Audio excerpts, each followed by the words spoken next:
Olá, como vai você? Tudo bem por aí? Espero que sim, viu? Está chegando mais uma edição do Informe USP, sempre levando até você as principais informações interessantes, claro, sobre a USP de São Carlos. Transmitindo direto aqui do estúdio do CETISC, o Centro de Tecnologia da Informação da USP São Carlos, para você assistir quando quiser ou puder, aqui mesmo no YouTube. Fique à vontade, @usp.sãocarlos. O videocast fica sempre aqui gravado para você. Tem outras edições, hein? Aproveite para assistir. Você também pode interagir com a gente, mandando sugestões de assuntos que você tem interesse sobre a USP. Fique à vontade para escrever no nosso chat, tá? Lembre-se de se inscrever neste canal, ativar o sininho para receber as nossas notificações e compartilhar o conteúdo. Fica o nosso convite para que você também nos siga em outras redes sociais, como o Facebook, Instagram, o TikTok, o X e o Threads, onde disponibilizamos também vários trechos de cada edição. Assim a gente vai seguindo com a nossa missão, que é a de aproximar a Universidade de São Paulo de você cada vez mais. E agora é o momento para você descobrir as oportunidades que a USP São Carlos oferece.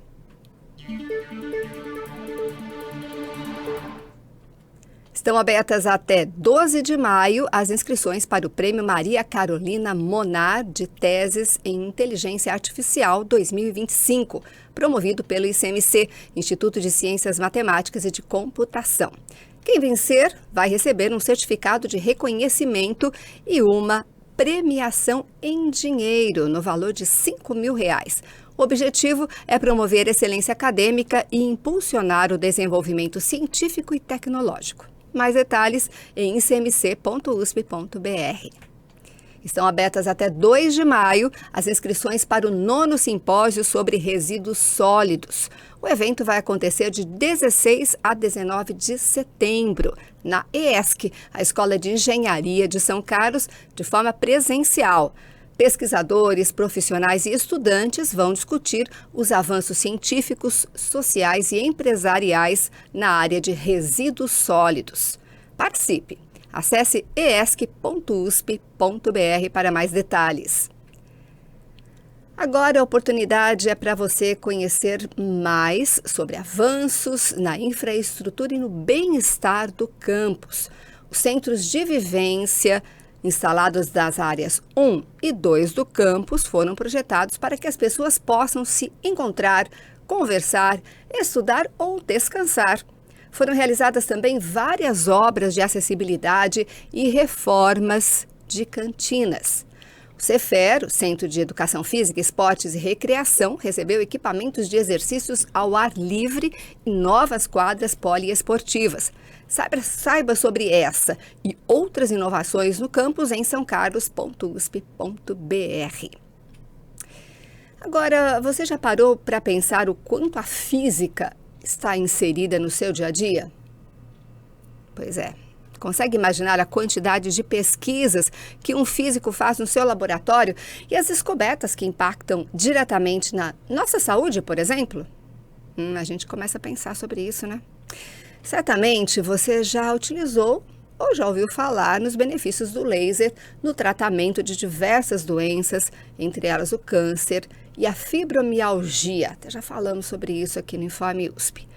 Um dos físicos brasileiros mais renomados, com diversas premiações nacionais e internacionais, por causa das contribuições de suas pesquisas realizadas no CEPOF, que é o Centro de Pesquisa em Ótica e Fotônica da USP São Carlos. Pois é, ele está aqui hoje, sim, acho que com a gente. E é claro que você também vai ficar por aqui para ouvi-lo. Então, não sai daí, vamos lá.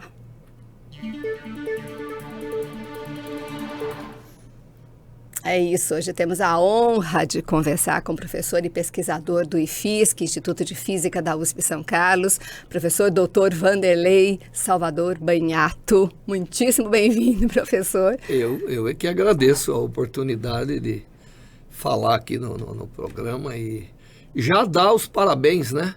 Que a USP sempre pioneira, sempre entrando aí nas redes sociais para levar notícias boas. Obrigada. Isso vai diretamente a gente, né, Júnior? Estamos bem. Antes de mais nada, vamos contar um pouquinho da sua trajetória, para quem Acho difícil que não conheça, mas vamos lá. O professor Banhato concluiu simultaneamente o bacharelado em Física pela USP e Engenharia de Materiais pela UFSCar em 1981. A gente estava conversando sobre isso antes, né, professor? E depois ele realizou doutorado em Física no MIT, que é o Instituto de Tecnologia de Massachusetts, nos Estados Unidos, isso em 1987. Atualmente ele é professor titular aqui na USP e também foi diretor do Instituto de Física de São Carlos no período de 2018 a 2022.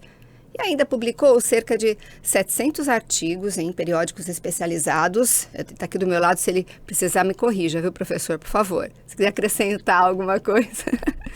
Possui 29 capítulos de livros e 7 livros publicados também. Orientou mais de 100 teses entre mestrado e doutorado nas áreas de física, odontologia e medicina. Recebeu diversos prêmios e homenagens no Brasil e no exterior. Atua na área de física atômica e aplicações da ótica nas ciências da saúde. E também é membro da Academia Brasileira de Ciências, da Academia Pontifícia de Ciências do Vaticano e da National Academy of Sciences dos Estados Unidos. Coordena um centro de pesquisa no qual ciências básicas e aplicadas convivem em harmonia. Realiza também diversas atividades de inovação e tecnológica e difusão de ciências. É tudo isso e muito mais, né, professor? Tem coisa que não está aqui, mas a gente vai conversar. Hoje a gente tenta abranger de tudo um pouco, uma tarefa que não é muito fácil, porque os assuntos são inúmeros. Mas vamos começar perguntando o seguinte, professor Banhato, sua trajetória acadêmica e científica, é claro que é impressionante, né? Todo mundo sabe, mas poderia compartilhar com a gente um pouco sobre o que levou você a seguir o caminho da física e da fotônica? Bom, primeiro a escola, né? Eu tive a sorte de ter bons professores na escola pública. Aliás, deixa eu dizer para você que eu nunca paguei educação. Eu sempre recebi do setor público, então eu sou um desses privilegiados. Que bom. Nunca deixei de pagar para meus filhos, o que mostra uma mudança muito grande. Uhum. Então, professores que não precisavam ensinar tudo a fundo, mas não deixavam de alertar para a gente as coisas que eram importantes, né? E ciência é uma coisa que sempre me chamou a atenção. Acho que essas coisas, né? Uhum. É que nem quem quer ser projetista de moda ou arquiteto. Desde pequeno ele tem algumas coisas chamam mais atenção. Então, bons professores. E a família, né? Eu sou de família, meu pai era operário até montar o seu próprio negóciozinho de cromeação e sempre motivando a gente a estudar, não para ser cientista, acho que ninguém tinha ideia daquela época, mas para estar bem instruído, não é? E motivação, as coisas que são importantes. E aí então eu fui me determinando para o lado da ciência, mas já desde o ginásio na época, hoje acho que é o ensino fundamental até a 8ª série, né? Médio já médio é o depois, esse fundamental. Depois. Eu já preparava demonstrações para levar em classe, para mostrar para os colegas. Mas é o valor, é o ambiente, é a curiosidade e o apoio, né? Uhum. Nunca ninguém chegou para mim e falou, pô, você gosta de fazer ciência desde pequeno? Pare de fazer isso não vai dar certo.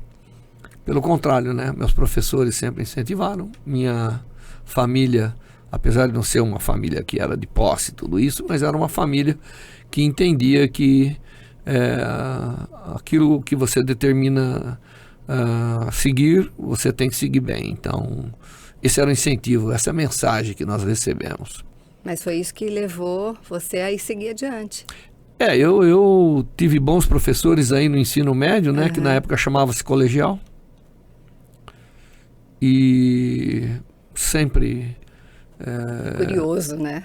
Me determinei a fazer física já desde o começo. Mas aí, quando chegou na hora, eu também gostava muito e tive uma palestra sobre engenharia de materiais, né? Que eu pude ver que ali era uma física vestida de aplicações. Aí eu resolvi prestar os 2 vestibulares e falei assim, vou continuar até o momento de tomar uma decisão. A hora que eu percebi, já estava no 4º ano. Aí terminei os 2 e acabei ficando... Eu fui contratado na USP como professor antes de terminar a engenharia. Não diga. Então eu tinha que atuar como professor aqui, porque em 1978 nós tivemos uma greve, né? Você é muito nova para saber disso, mas foi uma greve que perdemos um semestre aqui e na Federal. A Federal conseguiu ir recuperando, como sempre vai ajustando, né? Então a gente tinha aula nas férias e tudo isso. Mas a USP não, perdeu. Então a física, na verdade, eu fiz em 4 anos e meio, porque nós perdemos o semestre de 78 devido à famosa greve contra a ditadura. E foi uma greve de muitas atividades e ações e bombardeamento. Fomos encurralados na época pela polícia aqui no campus, etc. Bom, de qualquer maneira, a hora que eu percebi, eu tinha mesmo, meu destino era terminar as 2 e eu terminei. Mas eu acabei ficando mais com a física, mas o meu conhecimento de engenharia, ele ajuda muito. Eu só lamento não ter tido oportunidade de fazer algumas disciplinas de economia, de administração, que depois eu vi que para ser um cientista você tem que ter um pouco de gestão no seu sangue. Claro que a gente vai aprendendo na prática, mas teria sido bom se eu tivesse arrumado um tempinho para fazer algumas disciplinas de economia, mas não foi possível. Estava com o tempo bastante ocupado já, Estava ocupado já. Muito. Você teve passagens por instituições internacionais renomadas. Já sabe, como que essas experiências já ajudaram você a mudar a sua visão científica? Toda experiência ajuda a gente a melhorar. Eu costumo dizer para os meus alunos que para qualquer lugar que a gente vá, a gente tem que aprender como ser e como não ser. Não é só como ser. Então, até os alunos aqui, né, da graduação, da pós-graduação, eu sempre digo para eles que esse ambiente é para aprender como ser e como não ser. Tem gente que dão exemplos que nos dão satisfação de seguir. E tem gente que nos dão exemplo que a gente fica realmente espantado com. Então é o momento de decidir que não é daquela maneira que eu quero me comportar. Não é? E isso aplica-se com as instituições internacionais. Tem instituições onde elas dão valor ao cidadão, elas querem a formação da pessoa, e tem instituições que te deixam um pouco à vontade para fazer o que você quiser. Tudo são experiências que contribuíram muito para mim, eu acredito que para todos. Mas sempre com o olhar de nem tudo que é errado não me ensina. Às vezes o erro de alguém me ensina mais do que o acerto de alguém, né? Aquilo que eu falei me ensinar como não ser perante o meu próximo, me ensinar como não me comportar na pesquisa científica. Então eu coletei essas experiências, mas eu passei, quer dizer, você mesmo falou, o MIT, que é, né, do meu grupo de pesquisa de lá, nós éramos em 16 naquela turma, um pouco antes, um pouco depois, nós temos já 6 com o prêmio Nobel daquela turma. Então, você vê, era uma turma que alguma coisa ficou muito bem enfiada na cabeça das pessoas lá. Tudo bem, MIT, gente, eu falei MIT, tudo bem, né? Dá um desconto. É MIT. Pode falar MIT, professor? Pode falar MIT. Você já recebeu diversas homenagens e reconhecimentos, incluindo o título de Distinguished Research pelo governador do Texas, certo? Como que essas honrarias impactam no seu trabalho, na sua motivação? Cada vez mais te impulsiona? Olha, um cientista, ele vive de reconhecimentos. Sim. Porque a gente não faz ciência só para alimentar o nosso intelecto. A gente faz ciência. Eu sempre também digo que tem 2 tipos de ciência. A excelente, que avança o conhecimento, e a relevante, que resolve o problema dos outros. Inclusive os também nossos. É importante, né? Isso. E o reconhecimento, saber que as pessoas estão olhando a ciência que você faz, é importante.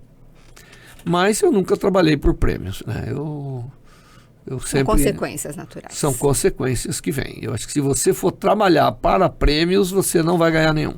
Verdade. Agora, se você trabalhar para desenvolver uma ciência excelente, para avançar o conhecimento, e relevante, para que possa ser útil, não apenas para os outros cientistas, mas ser útil para a sociedade de um modo geral, elas acabam vindo, né? E eu fico sempre satisfeito, obviamente. Acho que a minha mulher fica mais satisfeita ainda, porque orgulhosa. Ela é a minha companheira desde os 15 anos, então Uau. Eu acho que o prêmio é mais dela do que meu, né? Eu acho que todo o prêmio que eu ganhei, os que eu ganhei em dinheiro, aliás, eu ganhei o maior prêmio brasileiro, que era 1,7 quilo de ouro, barras de ouro, né? Uau. O prêmio da CBM, né? E eu dei para ela, né? Ela administrou bem aquilo, acho que... Sua maior incentivadora, né? Com certeza. Então, mas é relevante a gente ter reconhecimento. Sim. Não podemos tirar Faz isso. parte, né? A gente vê a diferença quando reconhece os estudantes. Mas o prêmio ele é bom quando ele não te vicia, que você tem que só trabalhar por aquilo, e também não compromete o seu relacionamento com os outros. Porque ninguém ganha um prêmio sozinho. Ninguém. É um grupo, né? É sempre muita gente ao redor. Às vezes tem gente que contribuiu para algumas das pesquisas que a gente faz, algumas das ideias que a gente teve, sem mesmo saber. Não é isso? Às vezes conversando com uma pessoa, deu um insight, apareceu o insight, apareceu o que deve ser feito. Sim. Então, eu espero que prêmio nunca gere nas pessoas ao meu redor um desconforto, né? Eu espero que gere, pelo contrário. Eu sempre reconheço que todo mundo ao meu redor, mesmo sem nominar todos, são importantes para aquelas honrarias. Então, o prêmio não pode mudar a maneira da gente ser. Tem que ser justo, né?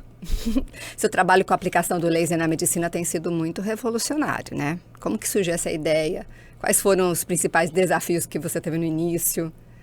Bem, a gente aprendeu... O laser na medicina é muito mais velho do que eu, né? Ele tem a idade do laser. Ele não é mais velho que eu, porque o laser nasceu, eu já era nascido. Mas as aplicações já vieram, sim, mesmo antes de eu ser universitário. E todo encontro que eu trabalho muito com laser, né? A maneira de eu controlar o movimento de átomos, de eu manipular átomos, de eu excitar átomos, de eu promover reações químicas entre átomos e moléculas é através do laser. Então, os encontros, principalmente os internacionais que eu frequentei, eu comecei a ver que tudo que eu fazia com átomos e moléculas no laboratório eu podia fazer dentro de uma célula. E tinha gente fazendo. Porque quando a gente fala que trata o câncer, a gente vai lá a nível molecular e modifica coisas para destruir a célula. Entendeu? Então,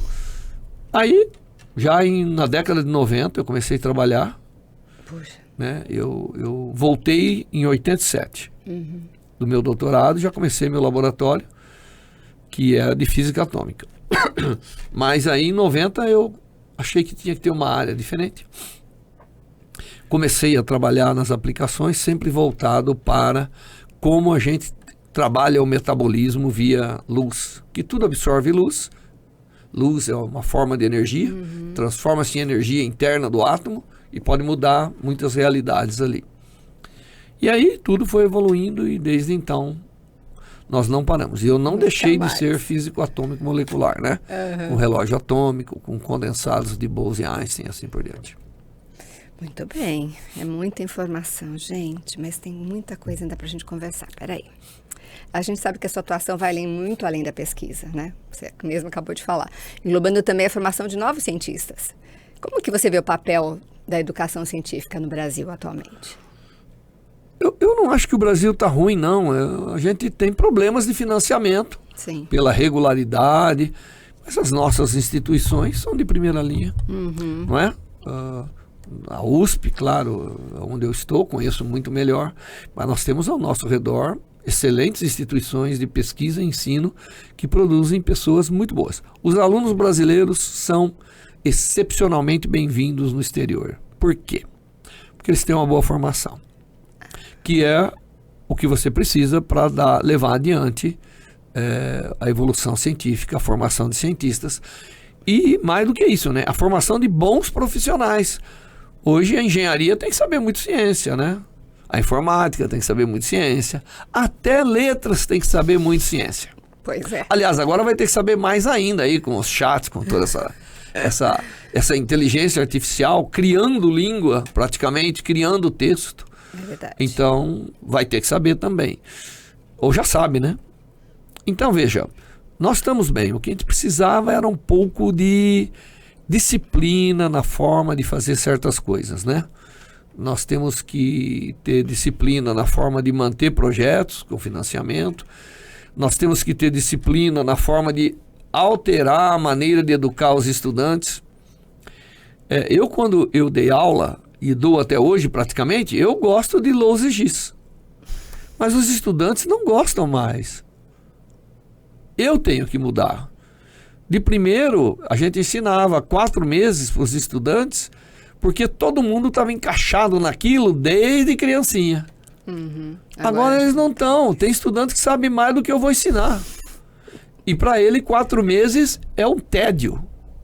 Por outro lado, tem aqueles, nós temos uma variabilidade educacional tão grande no país, que tem aqueles que nem 5 meses é suficiente. Então eu tenho que introduzir na educação, para eu aproveitar as pessoas, o timing. Quer dizer, eu tenho que entender que nem todo mundo tem o mesmo tempo para aprender o conteúdo que eu preciso. Eu já apliquei isso em cursos que eu dei aqui, e eu vi que realmente é muito importante o timing do estudante aprender e o timing do professor ensinar. Tem que casar. Porque você pegou várias épocas de ensino, né? Então acaba que... Em geral, com raras exceções, os nossos alunos são muito bem aproveitados e podem ser melhor ainda se a gente prestar atenção em alguns detalhes de ensino. E na pesquisa, como você falou, mesma coisa, né? Às vezes demora mais para se motivar, menos. Alguns já vêm motivados, outros têm que adquirir. Mas nós temos que trabalhar isso tudo, sim, porque precisamos de pessoas. Nós não precisamos só de cientista. Precisamos de mentes científicas, é diferente. Precisamos de pessoas que aplicam a ciência em tudo que faz. Se você tiver um verdureiro que sabe ciência, eu garanto para você que ele vai vender a melhor fruta. A verdura dele vai ser mais verdinha. Ele sabe como preservar, porque ele entende os processos, não é?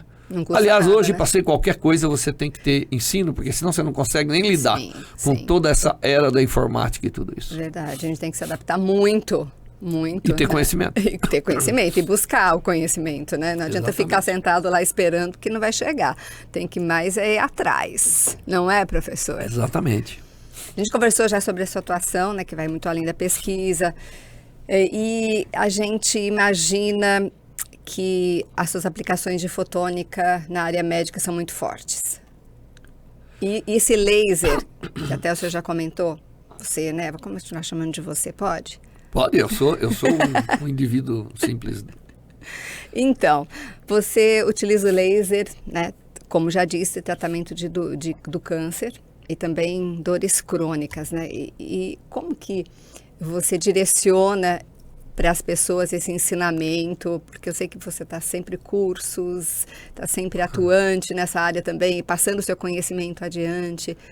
Como que você se sente fazendo isso? É interessante, né? Porque às vezes a pessoa fala assim, pô, eu vou passar para outra pessoa o meu conhecimento? Peraí.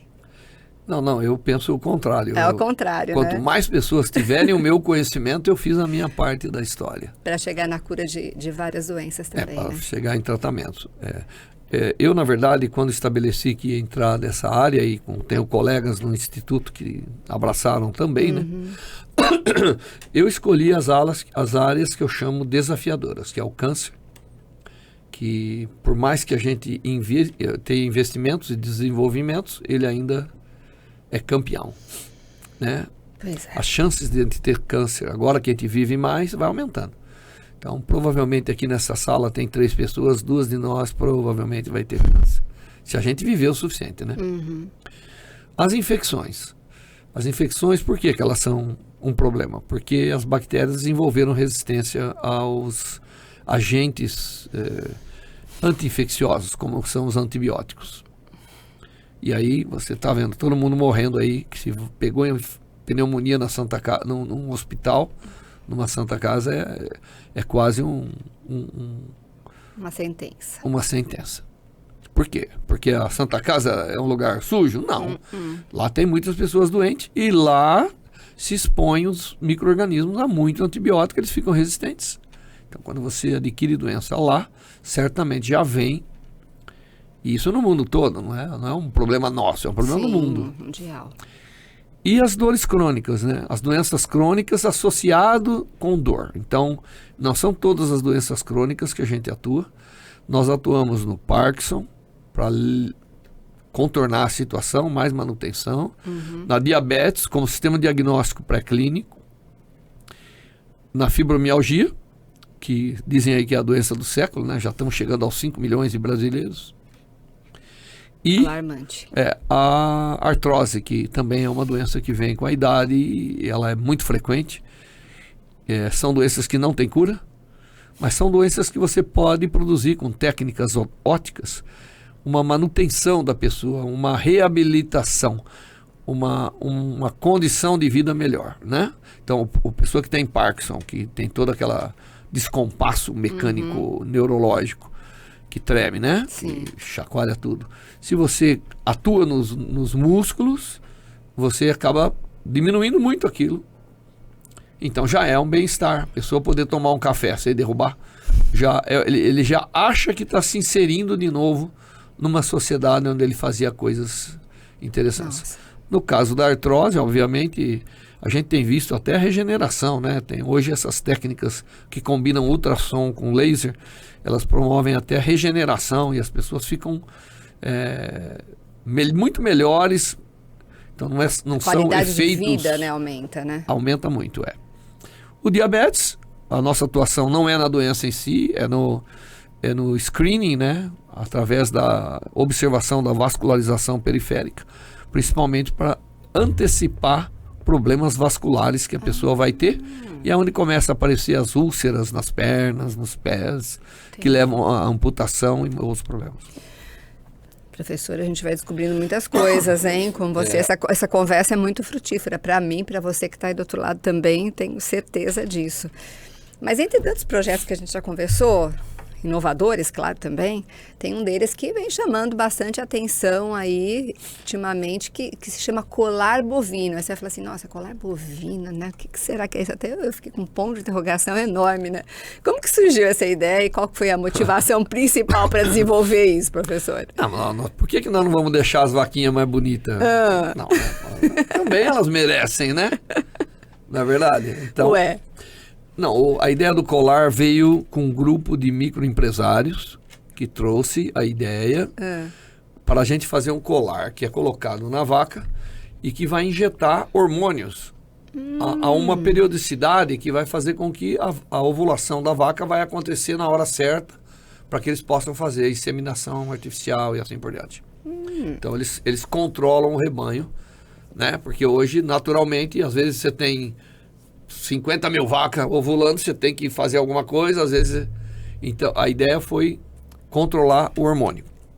Mas aí evoluiu, né? Evoluiu porque a perda de animais por doenças é muito grande. Então, o colar evoluiu para ser um sensor. O colar é capaz de ver se a vaca, ou o bezerro, ou qualquer animal, né? Se ele parou, está comendo irregularmente, se ele ficou muito tempo... sem mastigação, tudo isso, então a gente detecta o movimento, a gente detecta a temperatura e a gente sabe quanto tempo ficou deitado, tudo isso. Então, isso são os sintomas que indicam que o animal está doente. E aí, o que o colar faz nesse caso? Injeta o medicamento. Porque quando você tem 2 vacas no seu quintal, é uma coisa. Quando você tem 30 mil, é outra história. Não dá para ver todas ao mesmo tempo, cuidar de cada uma individualmente. Então você tem, e hoje com o colar ele é totalmente assistido, né? Um computador do tamanho do seu é capaz de ler 5 mil colares espalhados lá no rebanho e saber o que está acontecendo e já mostrando.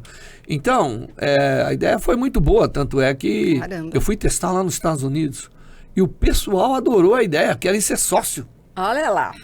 Mas tem uma microempresa de alguns microempresários, que são jovens engenheiros agrônomos, que querem realmente movimentar a agronomia. E para o Brasil é ótimo, porque nós somos um país relevante na produção de alimento, não é? Principalmente de carnes. Sim. Então, isso vai ser muito bom. E Muitos leite, benefícios. porque você também tem aquele controle isso pode ser aplicado no controle também para a vaca poder dar aos bezerros, né, em grandes rebanhos leiteiros, para você ter sempre vacas que estão produzindo leite, que estão com os bezerros, que estão com isso, com aquilo. Então, você tem um rebanho de um certo número, você sabe que sempre vai ter o número que você precisa para ter a produção de leite adequada. Então, quer dizer que pensou-se no colar inicialmente para um propósito, mas já se abriram 1000 possibilidades. Porque à medida que você vai dele. testando, né? Uhum. E eu gosto da ideia de injetar o hormônio e tudo isso, mas a ideia de tratar os rebanhos, principalmente no transporte, existe uma perda muito grande de animais no transporte. Ah, é? Ela pode variar de 10% a 25%. Pelo estresse, talvez? O estresse torna ele doente e ele vem ao óbito ainda no transporte. Porque tem transporte de boi que vai do Mato Grosso Complicado. a São Paulo ou até além, né? Vai para outros países. Sim. Então, é preciso que se tenha algo que vá junto. Né? Mas estamos na era da informática, da inteligência artificial, não é isso? O colar é um auxílio, né, na inteligência para controlar aí o rebanho. E para dar vários benefícios também para a pecuária, né? Lógico. Tem impactos econômicos, tem impactos sociais, porque você não vai ficar com a falta de determinados produtos aí, né? Teve muito desafio no desenvolvimento desse colar, não? Tem, claro. Tem uma hora ele ainda, era muito né? pesado, uma hora ele era muito leve, uma hora... Entende? E a vaca não é aquele bichinho bonitinho que você vê no pasto andando em passinhos, né? Ela chacoalha, ela faz de tudo. Tem que ficar firme no pescoço, não pode sair. Então, tem sim, ajustes. Mas isso é o desenvolvimento da tecnologia, é sempre assim, né? Lógico. Você vai encontrando as barreiras, ninguém vai produzir um produto perfeito, né? Tem que ser sempre Lembre-se aprimorado, que né? se a gente fosse olhar os primeiros celulares que apareceram, ninguém ia querer ter mais aquilo. Um tijolinho. Mas não, ele evoluiu. Hoje ele não é um telefone. Hoje ele é a sua agenda de vida, né? Tudo. Ele é tudo muito e mais. Então... Até a fotônica foi utilizada nesse processo do colar? Claro. Então ele é assim. A gente vai vencendo e as necessidades criam oportunidades e você vai incorporando e desenvolvendo. A gente até já respondeu a minha próxima pergunta, porque ia falar, claro, a tecnologia está sendo testada lá nos Estados Unidos, então óbvio que os resultados estão cada vez mais adiantados, né? Porque estão com pesquisas constantes. Então, a gente tem que fazer pesquisa, né? Eu estou gastando uma parte do meu tempo, inclusive nos Estados Unidos, montando um centro, a convite deles. Eu não estou lá porque eu me voluntariei, fui convidado. E é uma honra para mim que eles me convidaram. Monte aqui o que você tem no Brasil. Ciência básica, convivendo com a aplicada, gerando produtos, gerando empresas, resolvendo problemas. E eu estou lá trabalhando na pneumonia e no melanoma. Também lá. Então nós estamos montando um centro. A USP tem o prazer de dizer que tem uma filial na Universidade do Texas. Caramba, professor. Isso daí para a gente é um orgulho enorme. E claro que para você, por ter sido convidado também, ter essa oportunidade, além do desafio, também claro. É prazeroso demais, né? A nossa ciência tem que estar no mundo todo, como a dos outros estão aqui com a gente. Verdade. Tem previsões já para aplicação comercial do colar? A empresa tem, inclusive eles têm aí ofertas de outras grandes empresas. O interessante das microempresas, quando elas fazem algo que abre o olho das grandes, as grandes vêm e... eles compraram, daí. Compraram, os meninos vão ganhar um monte de dinheiro, vão fazer outras coisas ou vão continuar, porque não é uma ideia, quem tem uma boa ideia não morre ali, ele pode ter várias. Então esse é o processo, é o que a gente chama da cadeia geral da inovação da indústria, né? Isso não para. Não para, Sempre vai adiante. A gente tem um vídeo aqui que o Rui, que é o assessor lá da física, a gente conversou bastante, né, Rui? Ele, inclusive, que me proporcionou essa vinda aqui do professor com a gente.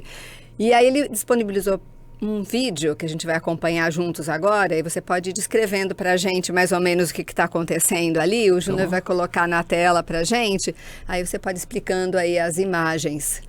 Não tem som, só tem o vídeo. Tá, aí é um dos engenheiros aqui do nosso laboratório, indo lá pro Texas, ficou um mês comigo lá para a gente testar. Tem uma fazenda reprodutora, que se disponibilizou a fazer o teste, né? Então você já está vendo a vaca lá com o colar, ó lá. É verdade, olha lá.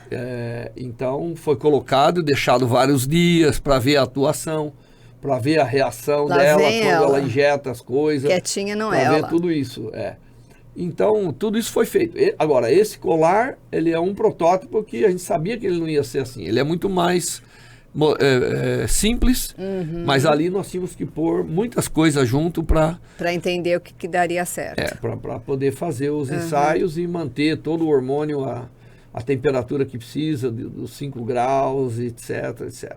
Pelo jeito ela não se sentiu muito incomodada, não, né?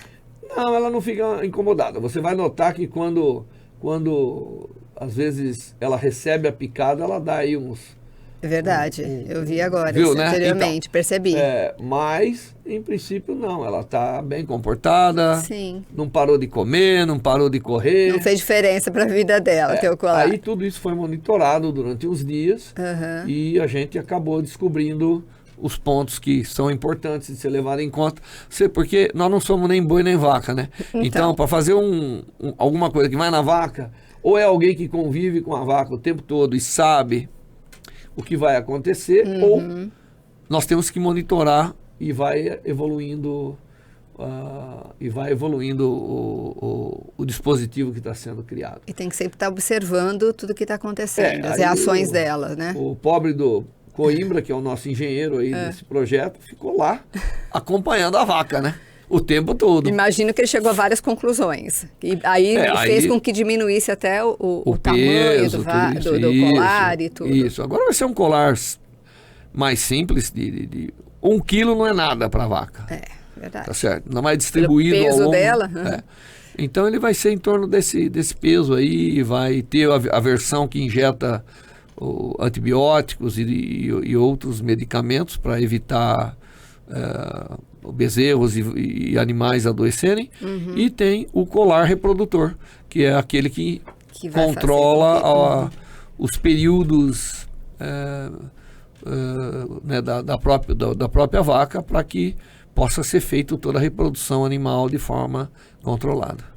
Você acredita que essa inovação possa ser adaptada para outros tipos de animais e até para o ser humano ou não? Sim, mas... não é a intenção. Não, porque o ser humano, ele tem... A sua inteligência faz com que ele... E outra, a reprodução humana tem um objetivo diferente da reprodução dos bovinos, né?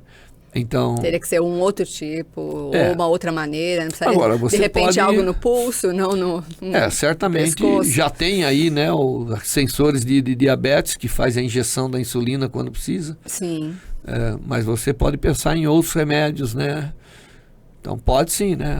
Para que as pessoas idosas têm que ficar... eu já não lembro às vezes quando eu tenho que tomar algum remédio. Então, se você fizer um dispositivo simples, né, que não seja agressivo e que faça a administração na hora certa e tal, vai ser um ganho para todo mundo.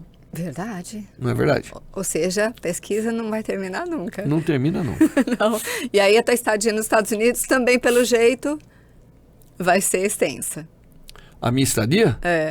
Não, eu já estou lá há 2 anos, eu venho praticamente mensalmente, e mais 1 ano, 1 ano e meio eu devo concluir o centro, já contratei professores, já tem 26 pessoas trabalhando, e eu vou demonstrar o princípio do que eu prometi, que é o tratamento do melanoma massivo, né? Aqueles melanomas grandes que dão no abdômen, que não tem solução cirúrgica, não tem realmente... uma evolução fatal. E o tratamento da pneumonia resistente ao antibiótico, né? Principalmente para pacientes em UTI. Nós já demonstramos princípios em ratos, claro, em porcos, e agora estamos trabalhando com ovelhas lá no Texas, porque eles têm um modelo de ovelha com desenvolvimento próprio de pneumonia, né? Entendo. Então nós vamos realmente tratar uma pneumonia, porque uma coisa é injetar micro-organismo no pulmão do porco e ir lá e matar. Então isso demonstra um passo. O outro é, a doença vai evoluindo e eu vou tratando para mostrar que eu salvo. Então, realmente, as pneumonias das ovelhas, a rota é a morte, a maioria dos casos. Se ela for resistente, acabou. E então nós vamos demonstrar que nós somos capazes de reverter quadros dessa natureza. Estudos são vários, né? Quer dizer, e uma coisa puxando a outra também, mas eu né? estou no Texas, deixa eu deixar bem claro, que é para criar uma ponte. Nós temos que ter pontes, independente de quem seja governante e tudo isso. Sim. Nós temos que reconhecer o valor da ciência americana e nós queremos ela junto com a gente e eles querem a gente junto com eles. Deu para perceber. Então, por que não, pô? Cofinanciar coisas, fazer acontecer, principalmente tecnologias. Eu estou envolvido na saúde global, Global Health, do NIH, junto com o maior centro de pesquisa do câncer dos Estados Unidos, que é o MD Anderson. Então, é oportunidade, né? Já estamos tratando as mulheres na África com lesões colo-uterina. Estamos aqui no Brasil, é a tecnologia nossa daqui. Então, tudo isso é importante, né? O Brasil, ele é mais importante do que o seu tamanho. O Brasil é um desses países, como os Estados Unidos, né? Nós não temos a mesma história, mas temos o mesmo destino. Nós temos que ser relevantes para a humanidade. Não há dúvida. Ainda bem que e tem nós pessoas estamos aqui não tão capazes quanto você e outros cientistas que não deixam a coisa ficar morna. Estão cada vez mais aquecendo e levando adiante. E a nossa vizinhança é mais carente do que a vizinhança americana. Não vamos confundir política com... né, é uma sociedade extremamente organizada que sempre recebeu brasileiros muito bem e ser o nosso parceiro, sempre foram parceiro em muitos empreendimentos, e ser parceiro nessa parte do câncer e do controle microbiológico vai ser bom para os dois. Benefício para todos. Todos. Obviamente, eu entendo muito bem qual é a nossa função, né, e acredite, não é menor do que a dos americanos, com relação a responsabilidades no tratamento desse problema sério que a humanidade está enfrentando. Né? Lembre que já estamos matando 4 milhões e meio de pessoas com pneumonia resistentes por ano. E isso vai se agravar, porque os antibióticos agora estão aceleradamente não respondendo, as doenças não estão respondendo. Nós vamos ter criança morrendo de infecção de garganta, que é um tratamento que nós só fazemos no Brasil agora. Nós fazemos o tratamento fotodinâmico na garganta, que é para evitar desenvolvimento e eliminar rapidamente a infecção. Isso já está sendo feito aqui, inclusive nas UPAs da cidade de São Carlos. Né? Estamos tratando adultos primeiro com infecções crônicas da garganta, né? Mas já tratamos crianças e demonstramos, temos os trabalhos todos. Então isso também é um problema. Porque todos o nós temos um problema. Está ficando já obsoleto no caso, porque o nosso corpo está ficando tão resistente que não está... Não é o nosso corpo, são as bactérias que a gente... As bactérias estão mais fortes do que a gente pode imaginar. Do que o antibiótico pode agir. Caramba. Muito aprendizado aqui hoje, hein, professor? Que bom. Muito obrigada. Vamos juntar um pouquinho agora de ciência, tecnologia e sociedade para fazer essa pergunta aqui, que seu trabalho mostra a aplicação direta da ciência na vida das pessoas. A gente está falando sobre isso até agora. Como que você enxerga o papel da física na solução dos problemas práticos da sociedade? Nenhuma ciência é importante. Nenhum conhecimento do homem é importante se não torna o homem e aquilo que o homem deve cuidar melhor. Então, esse é o princípio. Então, não adianta, eu posso fazer ciência para avançar o conhecimento hoje, mas daqui a pouquinho aquele conhecimento tem que, de alguma maneira, resolver problemas sérios. E sempre é assim. Nós, homens, né, quando eu digo homens, é homens e mulheres, né? Nós, a humanidade. A humanidade, temos que cuidar de nós, temos que cuidar dos animais que estão ao nosso redor, temos que cuidar do meio ambiente que está ao nosso redor, não é verdade? Então, é esse o foco agora.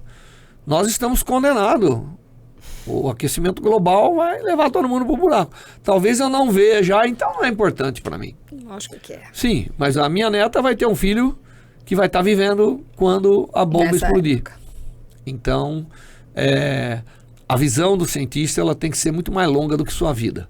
A gente não faz ciência para se perpetuar na nossa existência. Ela tem que ir além. Não é limitada. Ela não é limitada à nossa existência. Não é? Mas nós estamos usando a teoria de quem fez na Idade Média. Tá certo? Então, eu acho que essa é a filosofia que a gente segue. E eu sei que tem colegas que, não, a minha ciência não tem que ter aplicação. Tem que ter. Todo conhecimento tem que ter, de alguma maneira, a melhoria do que eu falei, né? Seja porque avançando o conhecimento melhora o discernimento, seja porque eu resolvo um problema iminente, seja porque eu resolvo um problema que está perdurando. Então, é assim, eu sempre fui assim. Aliás, talvez tenha sido por isso que eu fiz engenharia física, porque eu sempre tive a vontade de estar fazendo essas coisas. Juntar aí. uma coisa com a outra. Juntar uma coisa com a outra. E fazer uma melhoria ainda maior do que poderia ser só com uma delas. Com uma delas, Estou entendendo, professor. Estou entendendo. Mas tem bastante desafio para a inovação no Brasil, né? Bom, nós temos desafio em tudo. A gente tem desafio para viver. O que você acha que podia ser feito para incentivar mais projetos científicos, tecnológicos? Não, mas como eu disse, a gente tem que intensificar o que já faz. Tá. Aprender o que a gente fez que não deu certo. Quando a gente financia ciência, você tem que financiar um determinado grupo para manter e gerar novos centros, novas pessoas. Mas você tem que investir naquilo que você precisa e que você sabe que vai dar certo naquela forma de investir para que aquilo venha realmente a resolver o problema. Então, se a gente for um pouquinho mais sério na forma, nós vamos ser bem sucedido. Eu sou um otimista do investimento no Brasil. Tem problema? Claro que tem, pô. Nós temos uma população que está morrendo de fome. Se alguém chegar para mim e falar assim, o que você prefere? Que eu te dou o dinheiro do laboratório ou que eu vou lá e resolvo alguns problemas sociais? Eu vou balançar para dizer que tem que pôr no meu laboratório, porque não adianta eu ter um laboratório que depois eu não posso sequer aplicar os resultados na sociedade, né? Então, as coisas têm que ser balanceadas para que eu possa, em conjunto, resolver tudo isso. E ser governante é um desafio muito grande, porque a vida das pessoas depende das suas decisões, né? Mas eu sou otimista. Eu acho que muita gente fala, o Brasil é um país da promessa, é uma eterna promessa. Não. Já tem bastante coisa. Eu desde que eu era criança até que eu agora estou já entrando na velhice, eu vejo que não. O Brasil resolveu muitos problemas. A gente deixou um pouquinho a educação, achou que ela ia se resolver pela sociedade só, não resolveu. Tem que ter uma política da educação mais, eu diria, pensada. E a parte de violência. Esses são os problemas do nosso país hoje. Se a gente não tivesse violência e uma educação melhor. Tivesse uma educação melhor, de tal maneira que fosse possível encontrar caminhos para essas pessoas, todo mundo quer trabalhar e viver. Aí, se a sociedade não oferece solução, provavelmente ele vai virar criminoso, né? Claro que tem aqueles que já estão predispostos a serem criminosos, independente da sua condição.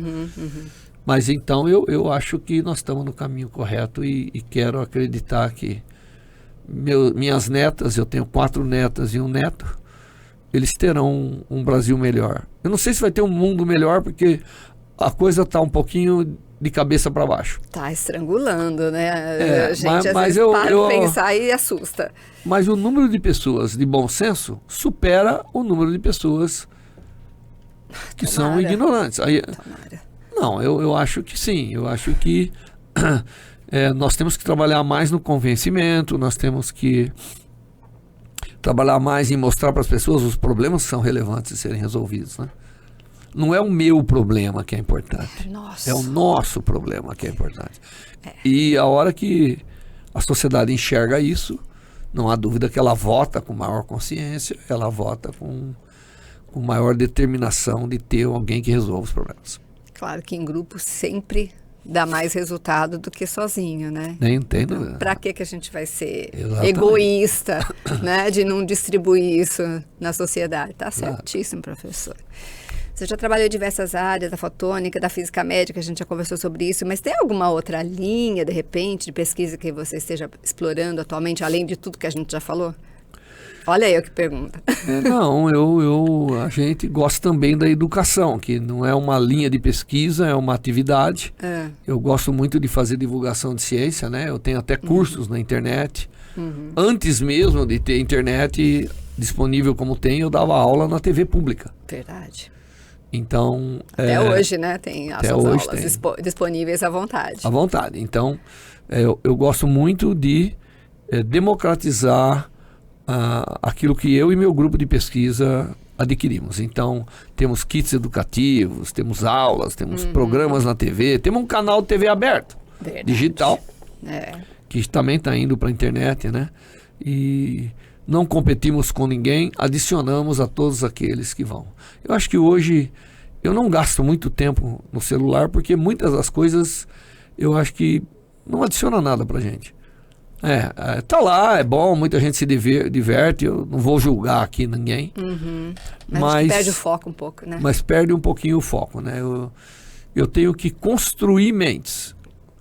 E excesso de informação desordenada não faz bem. Então, o seu ensino sempre vai levar a pessoa a pensar um pouco mais a respeito das consequências. Claro. Né? A gente sabe que nem tudo que me dizem está certo. E se eu digo sem critério, é perigoso. Tá certo. É isso aí. É isso aí. Você acredita, então, que o Brasil está aproveitando o potencial da ciência para gerar inovação, startups, então? Acho que tá. Não está parado, dizendo que nós não temos problema, mas basta você ver o noticiário hoje à noite para ver que as nações do primeiro mundo, que a gente chama de nação do primeiro mundo, estão tendo problemas ainda piores. Tá certo? Então, não, nós estamos tendo problemas porque o momento mundial tem problema. Entendo. Não é nosso o problema. Sim. É do mundo. É o impacto que a gente recebe de fora. Tudo, o conteúdo. Hoje é global. Aqui tudo. também, né? Também tem esses então, problemas. Nós temos problemas e temos que resolver. E não adianta achar que é um juiz, que é um presidente. Quem resolve os problemas da sociedade é a sociedade. Nós é que temos que nos posicionar adequadamente. Nós é que temos que saber o certo e o errado para que a gente não cometa regularmente os mesmos erros. E quais você acha que seriam as maiores dificuldades que um pesquisador hoje, brasileiro, enfrenta? Eu acho que os jovens, né, que nós estamos formando, eles estão vendo dificuldade de começar a sua vida. Então, eu acho que a gente precisaria melhorar aí as condições de início de carreira. Não adianta saturar instituições, é preciso formar novos núcleos. Eu vim ontem do Mato Grosso, né? Nós temos que ter fábricas de ração lá de alta tecnologia, temos que formar gente, não é isso? Então nós temos que aprender a formar o necessário para a realidade local, levar a educação aonde ela não tem, porque a educação às vezes ela resolve os problemas, às vezes ela cria outro. Se você começar a formar muita gente que não tem para onde ir, não é? Mas, então é isso, nós temos que gerir melhor nós não temos recursos infinitos. Sim. Nós não somos um país com recursos infinitos, então não adianta esperar que o governo vai pôr infinitos recursos em tudo. Mas ele tem que saber que se ele tirar o pouco que tem de alguns lugares, é condenação. Então, ele tem que tentar manter o que existe e ampliar. Em todos os sentidos, para o bem, né? Sim. E se preocupar com alguns temas aí que realmente estão nos colocando numa situação de risco muito grande. Não vou nem perguntar qual, gente. Pode ficar sossegado quanto a isso, que não vou perguntar, professor. Toma um golinho d'água, fica à vontade. Enquanto isso, eu vou pensando aqui na próxima pergunta.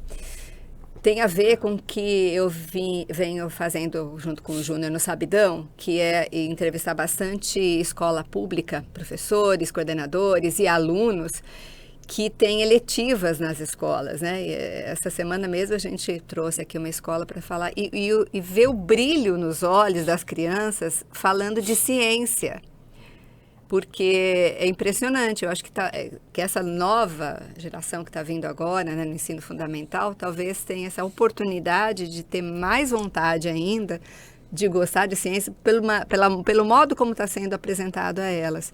Então, acho que essa já é uma esperança. Me diga uma coisa, me mostre uma criança que não gosta de um show de mágica. Pois é. Muito bem, a ciência é mágica, porque a ciência ela só não é obscura, ela leva você a ser o mágico, ela leva você a entender fenômenos que você não entendia antes, entendeu? Agora, eu acho que se você faz uma criança aprender na prática, ela nunca mais esquece. Laboratório. Então você tem que ter, não sei se laboratórios, mas ambientes que ele possa aprender conceitos vendo. É isso aí. Observando. Porque ele tem mais informação na internet do que na lousa. Então nós estamos competindo com um instrumento, né? Mas ele não tem mais formação no celular ou na telinha do que com o professor na lousa. Então, é isso que nós temos que combinar agora. É o atrativo com com aquilo que é efetivamente a formação das pessoas. A gente já vem percebendo aqui no Sabidão que isso está acontecendo. Então, já vou te deixar mais feliz, porque a escola pública está realmente... Empenhada nisso, viu? Eu ia até te perguntar como despertar o interesse dos jovens pela ciência e pela pesquisa, mas acho que já tem um caminho aí que... Você tem que expor o aluno. Teve um dos meses que eu voltei dos Estados Unidos, trouxe binóculo e microscópio. E a ideia era dar para as crianças, né? Mas eu trouxe serem curiosas. Eu trouxe um número restrito, né? 20 conjuntos. Mas isso aí custa $10. Isso é nada. Se eu der um binóculo, ou um pequeno telescópio e um microscópio para a criança, ela descobre o mundo. Verdade. Ela vai ver que a folhinha balança, que tem folhinha. Ela vai descobrir, ela vai ensinar o pai. Ela vai ver o micro e o macro mundo de uma forma diferente. Que é o que você precisa para a mente humana. A mente humana, ela se prende na dimensão humana, é natural, né? Mas nós temos que ir além, para o maior, para entender o nosso contexto nesse universo enorme, e nós temos que ir para o menor, para entender o micromundo, que é onde estão muitos problemas, que é onde é a fonte do que nós somos, né? As células, os micro-organismos, tudo isso. Então, é isso que nós temos que fazer. E se você deixar a criança despertar para isso, ela se revela. Eu acredito. Já vi até as crianças falando aqui no Sabidão, por exemplo, quem já acompanhou, né, falando, não, o celular já não me atrai tanto mais, porque eu estou lá fazendo as pesquisas, eu estou no laboratório, eu estou com o professor, estou tirando dúvida. Lendo um livro? Pois é. E eles usam, né, bastante também. Como diz, né, o Monteiro Lobato, quem escreve um livro cria uma mansão. Agora, quem lê, mora na mansão. Pois é. Então, se você lê, se ensinar as crianças a lerem, a mente deles fica intuitiva, imaginária, e isso é muito bom.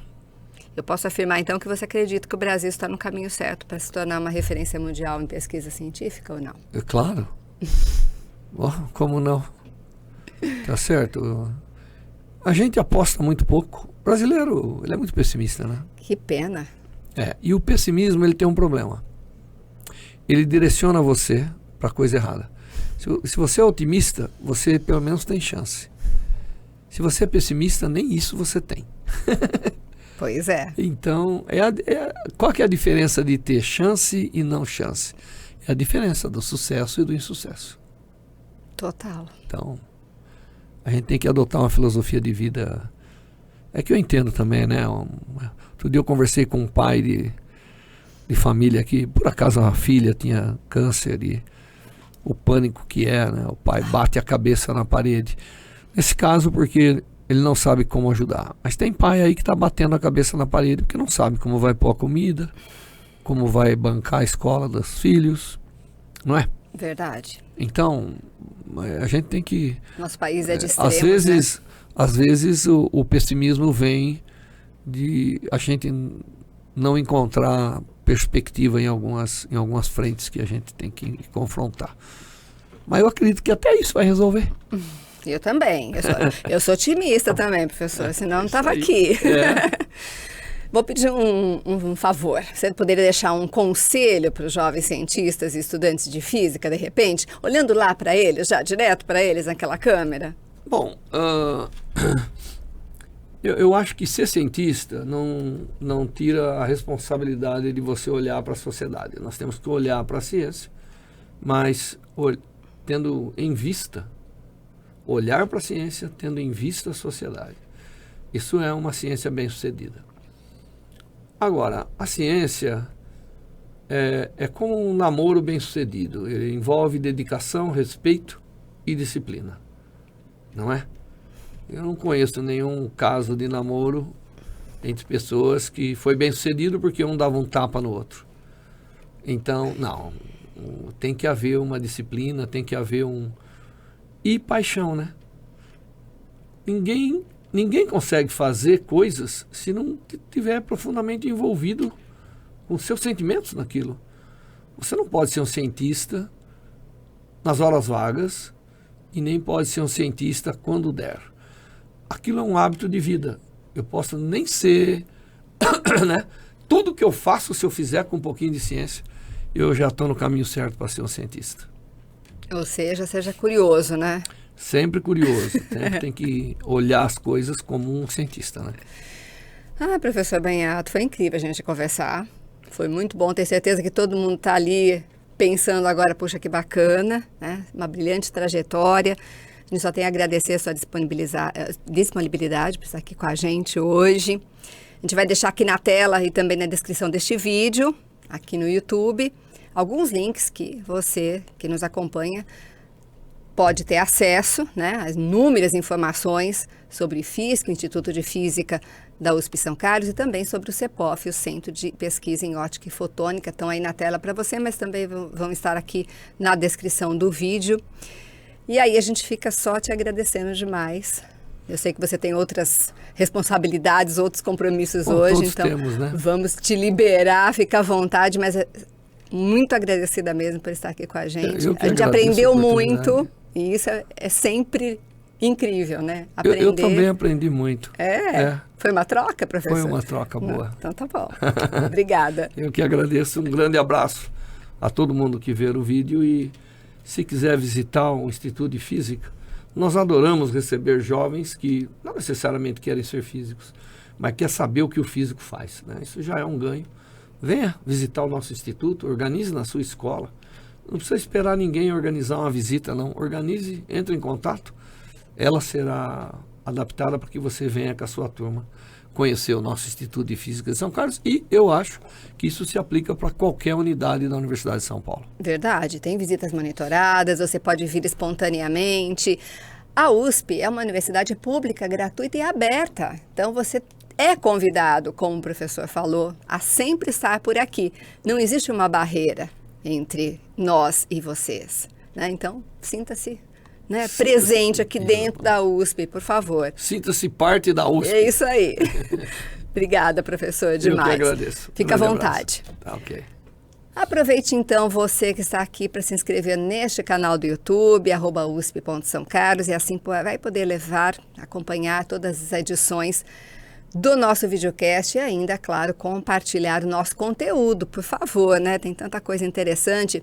Os vídeos curtos também são disponibilizados para você, não só aqui no YouTube, como também no Facebook, Instagram, TikTok, no X e no Threads. Estamos em todas as redes sociais para você ficar ligado em tudo que acontece aqui na USP São Carlos. Então já siga a gente em todas as nossas redes sociais. E aí eu vou dizer o seguinte, eu conto com você, hein? Por favor. Na sequência, continue por aqui para saber sobre os eventos que a USP São Carlos oferece.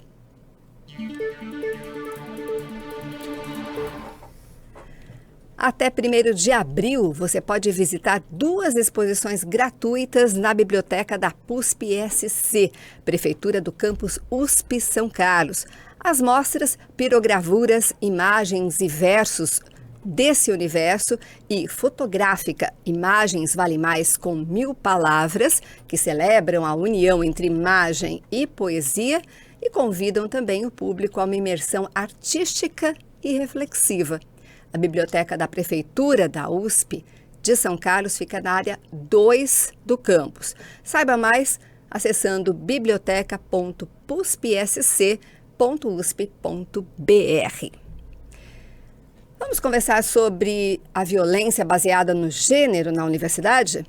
Então participe nos dias 1º e 2 de abril das conversas que pretendem colaborar no reconhecimento das situações de violência baseada em gênero na universidade e também sobre possibilidades de prevenção e enfrentamento. As conversas vão ser com Maria Beatriz Dionísio e Yasmin Curvelo, psicólogas e pesquisadoras da UFSCar, a Universidade Federal de São Carlos. Saiba mais no Instagram do Apoia USP São Carlos, que está aí na tela para você. Vamos então à programação do CDCC para este final de semana? O tema da sessão Astronomia deste sábado, dia 29 de março, é a queda da folha, o equinócio de outono e sua influência cultural. A palestrante Maria Eduarda Lima Bittencourt, da equipe do observatório, vai explicar o que é o equinócio e também a base científica do fenômeno do equinócio, seu impacto na distribuição de luz solar no planeta e também a sua relação com a mudança das estações. Ficou curioso? Então já se programe para acompanhar o evento no anfiteatro do Observatório às 7 horas da noite. Um pouco mais tarde, às 8 horas da noite também no sábado, tem Cineclube CDCC. O filme que tem classificação indicativa livre é 2001, uma Odisseia no Espaço. Trata-se de uma obra inovadora de Stanley Kubrick, contando uma fascinante aventura espacial e um misterioso monólito. A sessão acontece no auditório do CDCC, lembrando que é às 8 horas da noite. E neste domingo, 30 de março, o Observatório Dietrich Schill, do CDCC, promove mais uma edição do Domingo Solar, das 2 às 4 da tarde. Porém, vale lembrar que a observação do Sol depende de condições meteorológicas favoráveis. Então, vamos ficar aqui nas torcidas para ser um domingo bem solar, né? E para que todos possam aproveitar bastante. Todas as atrações do CDCC são sempre gratuitas, portanto, junte a família, os amigos e não deixem de comparecer, hein? O CDCC fica na rua 9 de julho, 1227, aqui no centro da cidade. Já o acesso ao observatório é feito pela Avenida Dr. Carlos Botelho, 1465. Para acompanhar as notícias e novidades, siga cdcc.usp nas redes sociais Facebook e Instagram e também acesse o site que é o cdcc.usp.br. E assim terminamos mais uma edição do Informe USP São Carlos, sempre feito especialmente para você. Contamos com o seu compartilhamento do informe para que cada vez mais pessoas possam conhecer o que acontece aqui na USP de São Carlos. E você também pode curtir todos os cortes com os principais trechos do nosso videocast, que são publicados nos nossos canais de divulgação, aqui no YouTube, também no Facebook, Instagram, TikTok, X e Threads. Certo? A produção do Informe USP São Carlos é a iniciativa da Assessoria de Comunicação da Prefeitura do Campus USP de São Carlos e do CETISC, Centro de Tecnologia da Informação de São Carlos, e conta com o apoio das assessorias de comunicação das unidades do campus. A gente agradece demais hoje a assessoria do Rui, lá da Física. Foi muito bom estar com você e a gente quer te ver na próxima edição. Então, ativa o sininho aqui no YouTube para não perder. Até lá!